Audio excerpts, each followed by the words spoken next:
La Côte d'Ivoire possède environ 3,4 millions d'hectares de forêt depuis 2015.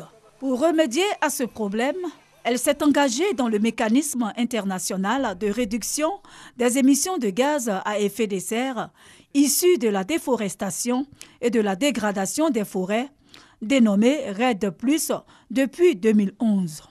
L'objectif est de lutter contre la déforestation et de contribuer à la restauration de son couvert forestier.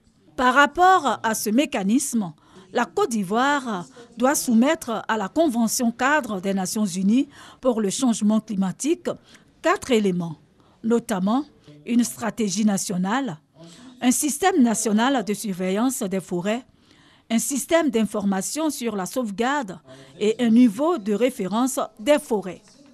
Grâce à un inventaire forestier et une cartographie de la dynamique forestière, la Côte d'Ivoire a pu construire son niveau de référence à la Convention cadre des Nations Unies pour le changement climatique.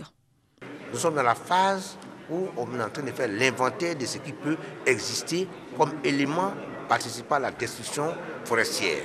C'est-à-dire quelle est la quantité de CO2, de NO2, de CH4 qui peuvent être absorbés et comment, en fonction de ces, on va redistribuer ce que ça donne pour le bien-être des gens, dans le domaine agricole, dans le domaine forestier, etc.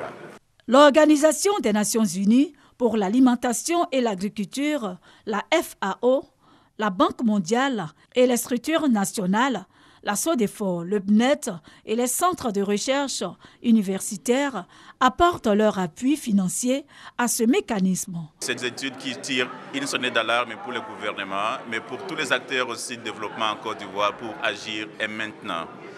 Nous pensons que ces études vont aider à faire un plaidoyer, d'abord au niveau international, pour que les efforts internationaux justement se dirigent vers la Côte d'Ivoire, mobiliser les ressources au niveau des fonds vers le climat, pour qu'on investisse davantage dans les reboisements et la réforestation de la Côte d'Ivoire. Les résultats de ces données ont été remis au ministère de la Salubrité, de l'Environnement et du Développement rural.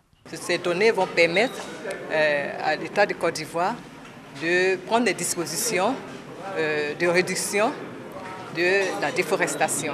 Et ces mesures que l'État ivoirien va prendre permettront aux différentes communautés d'utiliser de façon rationnelle les masses forestières qui nous restent. La Côte d'Ivoire entre ainsi dans sa deuxième phase du mécanisme.